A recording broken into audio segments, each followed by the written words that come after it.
Hallelujah hallelujah hallelujah.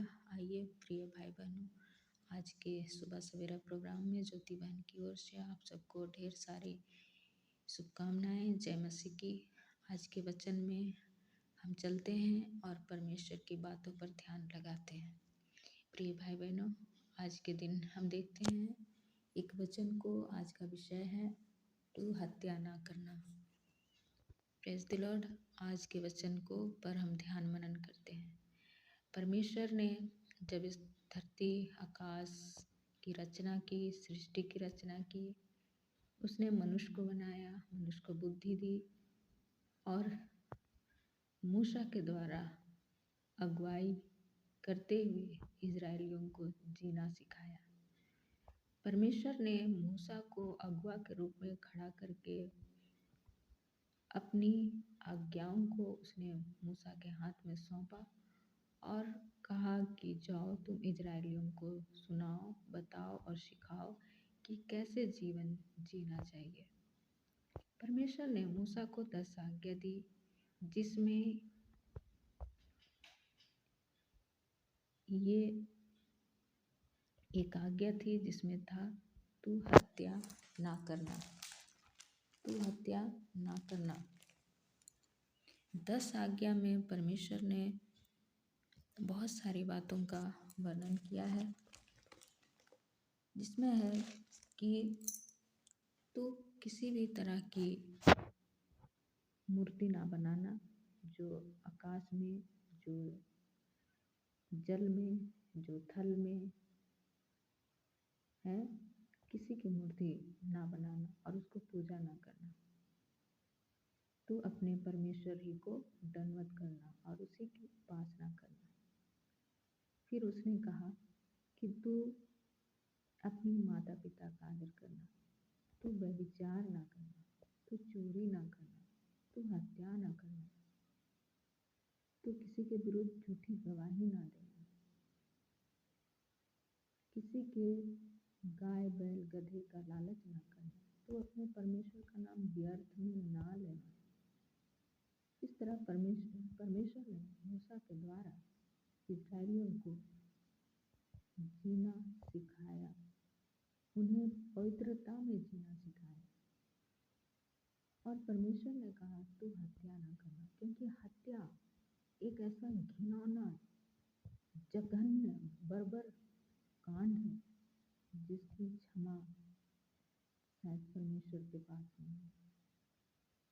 परमेश्वर आदम को बनाया, मिट्टी से बनाया और उसमें जीवन का सांस फूंका और वो एक इंसान, जिंदा इंसान बना। तो जब परमेश्वर किसी इंसान को बनाता है, जब माँ के गर्भ में रखता है, तो माँ के गर्भ में कोई डॉक्टर उसमें जीवन का सांस नहीं देता होता है, ना ही उस बच्चे का माँ बाप, ना ही ऐसा कोई आज तक पैदा हुआ जो किसी इंसान में जीवन का सांस फूंके। ये परमेश्वर ही है जो किसी इंसान के अंदर एक आत्मा देता है, जीवित आत्मा। और जब शरीर से आत्मा निकल जाती है तो इंसान मर जाता है। किसी भी इंसान को क्या हक है कि कोई किसी को मारे, उसकी हत्या करे। इंसान जब किसी इंसान को जिंदा नहीं कर सकता है तो उसे मारने का अधिकार भी परमेश्वर ने उसे नहीं दिया है। हम लोग देखते हैं परमेश्वर कहता है कि हत्या ना करना, क्योंकि हत्या एक ऐसा पाप है जिसकी क्षमा नहीं है। उसका हत्यारे का अनंत जीवन नहीं है, वो स्वर्ग में कभी प्रवेश नहीं कर सकता। बहुत सारे पाप ऐसे हैं जिनके लिए धर्मी जन प्रार्थना करते हैं और उसको क्षमा मिलती है, लेकिन ऐसा भी पाप है जिसकी क्षमा नहीं होती है और उसके लिए परमेश्वर प्रार्थना करने में बोलता है, दुआ करने में बोलता है, क्योंकि एक ऐसा जघन्य अपराध है हत्या, जिसकी क्षमा मांगने के लिए परमेश्वर नहीं करता है, इसके लिए प्रार्थना करने परमेश्वर नहीं करता है। हम लोग देखते हैं ऐसा लिखा है पहला यूहन्ना 5वां अध्याय का 16 से 17 पद में ऐसा लिखा है, यदि कोई अपने भाई को ऐसा पाप करते देखे जिसका फल मृत्यु ना हो तो विनती करे, और परमेश्वर उसे उनके लिए जिन्होंने ऐसा पाप किया है जिसका फल मृत्यु ना हो जीवन देगा। पाप ऐसा भी होता है जिसका फल मृत्यु है।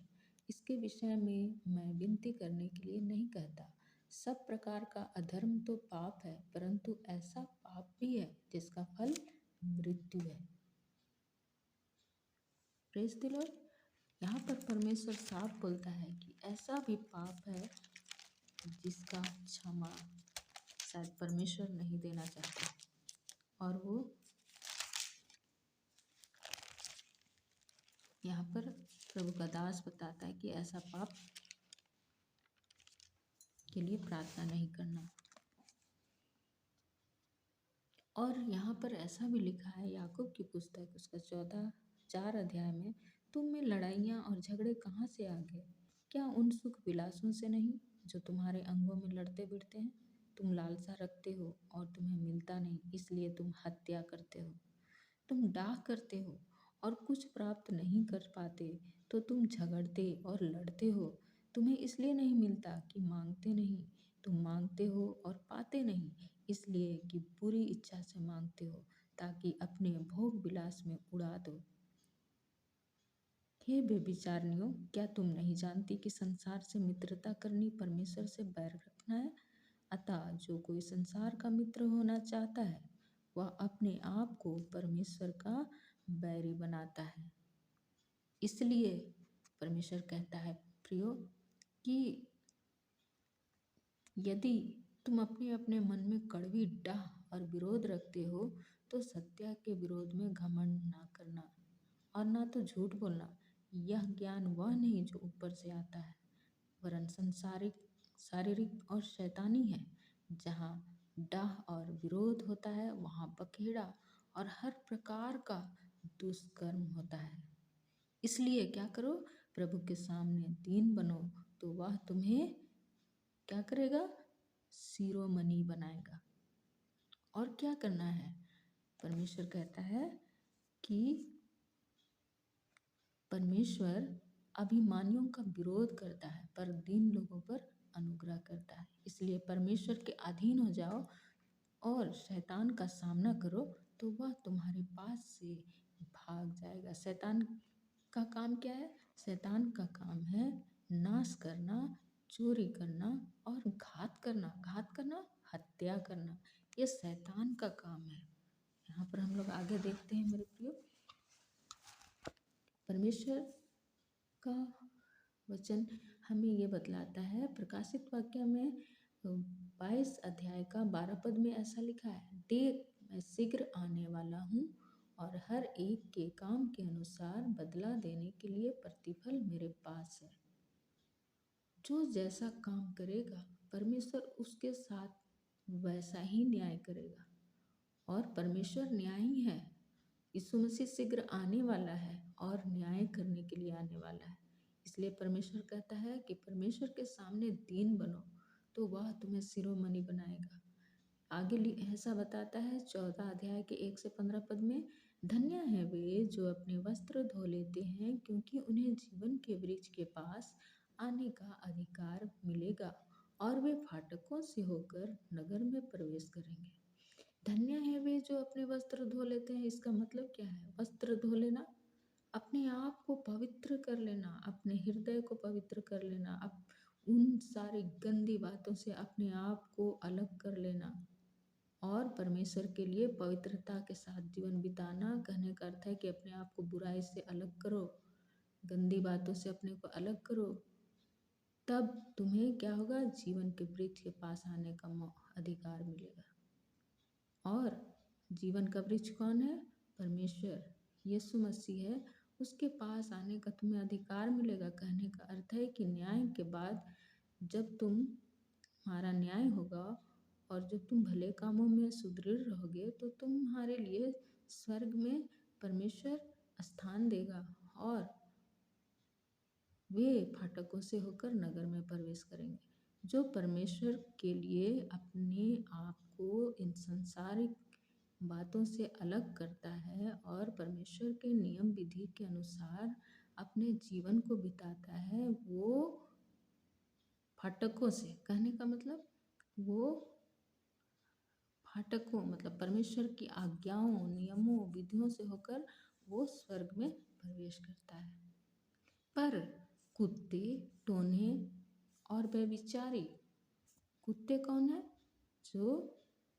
जो गंदे काम करते हैं, जिनका आचरण कुत्तों की तरह होता है। टोन्हे, जो भूत को, प्रेत को ऊंचा स्थान देते हैं, उनके सामने मन्नत मांगते हैं, दूसरों की क्षति करने के लिए, बुराई करने के लिए शैतान के पीछे अपना जीवन बिताते हैं टोन्हे। और व्यभिचारी, जो पराई स्त्रियों या पराई पुरुषों पर बुरा नज़र डालकर अपनी ज़िंदगी और दूसरे की ज़िंदगी के साथ खिलवाड़ करते हैं, बर्बाद करते हैं, उन्हें व्यभिचारी कहते हैं।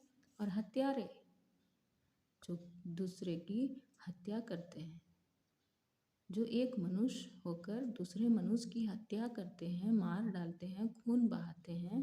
और मूर्ति पूजक, जो मूर्ति को पूजते हैं और हर एक झूठ का चाहने वाला और गढ़ने वाला, बहुत सारे ऐसे लोग दुनिया में हैं, झूठी कहानी बना बना के निर्दोष को फंसा देते हैं, उन्हें जेल की सज़ा दिलाते हैं, उन्हें मौत के घाट उतार देते हैं। ऐसे झूठे लोग हैं जो कहानी गढ़ते हैं और चाहते भी हैं। तो ऐसे बुरे बुरे काम करने वाले लोग कभी भी परमेश्वर के राज्य में प्रवेश नहीं करेंगे। बहुत सारे लोग बोलते हैं कि यही स्वर्ग है, यही नरक है। एक और भी ऐसा है घर हमारा, ये घर तो ढह जाएगा, मगर एक हमारा ऐसा भी और घर है जहाँ से हम आए हैं, और वहाँ स्वर्ग है, और वहाँ एक नरक भी परमेश्वर ने बना रखा है। यहाँ पर हम लोग आगे देखते हैं कि पहला यूहन्ना की पुस्तक, उसका 3 का 15 से 18 पद।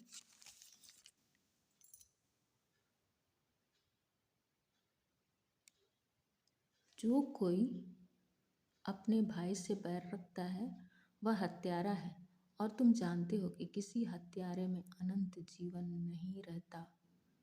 हमने प्रेम इसी से जाना, उसने हमें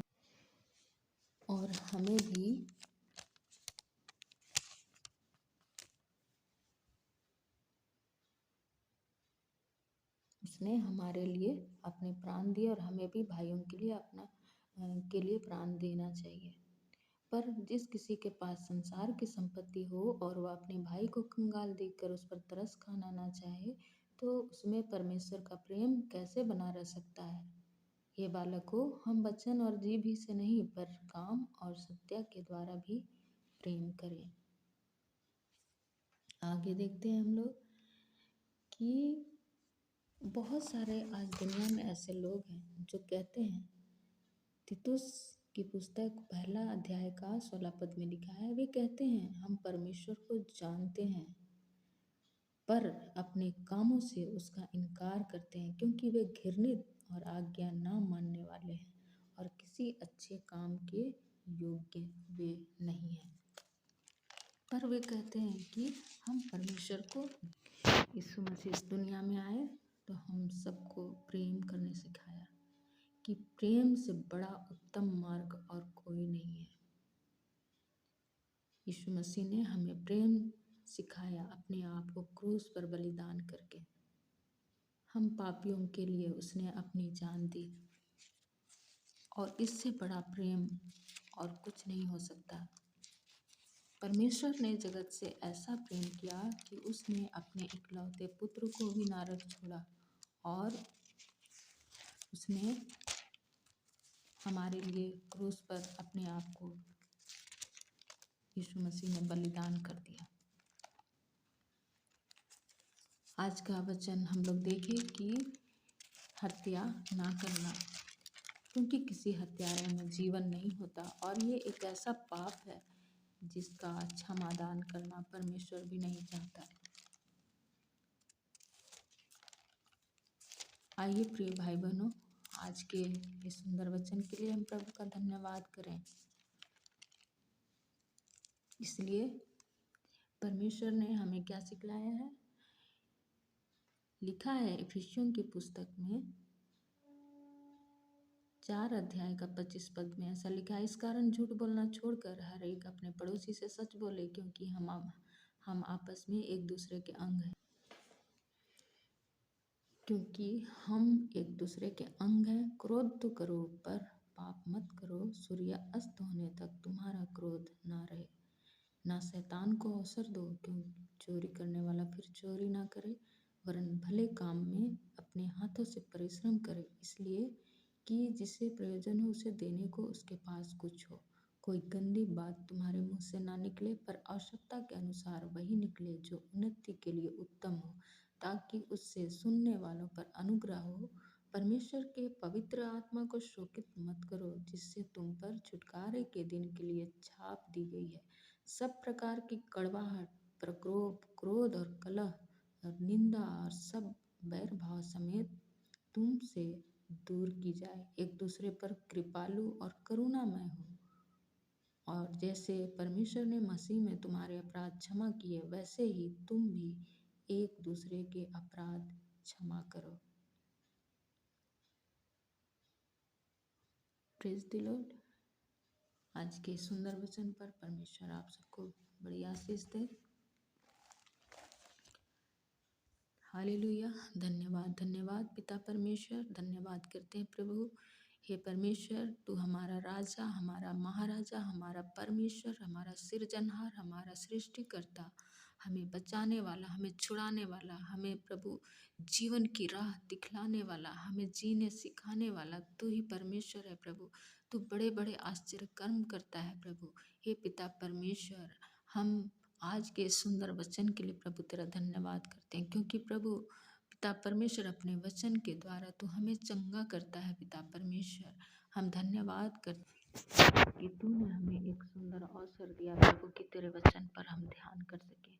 पिता परमेश्वर, जितने भी लोग ऑनलाइन सुन रहे हैं प्रभु पिता परमेश्वर, उनके हृदयों को बदल प्रभु, उनके सोच, उनके विचार को पवित्र कर दे मेरे खुदा बाप। उन्हें प्रभु पवित्र जीने के लिए सहायता कर, अगुवाई कर प्रभु। शैतान प्रभु इन लोगों के जीवन को बर्बाद न करने पाए, शैतान इन लोगों पर हावी न होने पाए, किंतु हर एक क्रूरता की आत्मा को हम आग लगाते हैं यीशु तेरे नाम से, क्योंकि तूने हमें अधिकार दिया प्रभु कि तू पिता परमेश्वर, हम उस अधिकार का प्रयोग करते हैं। हर एक शैतान को हम आग लगाते हैं। हर एक सुनने वाले भाई बहनों के जीवन में शैतान काम ना करने पाए, किंतु शैतान की सारी योजनाओं को नाश हो जाए। पिता परमेश्वर, उनकी शैतान की सारी युक्तियां नाश हो जाए। हर एक दुष्ट आत्मा जल जाए, हर एक अंधकार की शक्ति जल जाए, हर एक जादू टोना जल जाए, हर एक तंत्र मंत्र की शक्ति जल जाए, हर एक क्रूर आत्मा जल जाए, हर एक निर्दयी आत्मा जल जाए, हर एक लड़ाई झगड़े की आत्मा जल जाए, हर एक क्रोधी आत्मा जल जाए, हर एक क्रूरता की आत्मा जल जाए, हर एक तरह की प्रभु ईर्षा डाह जलन की आत्मा जले यीशु के नाम से जले, यीशु के नाम से जले, यीशु के नाम से जले, यीशु के नाम से जले। Hallelujah hallelujah. हर एक का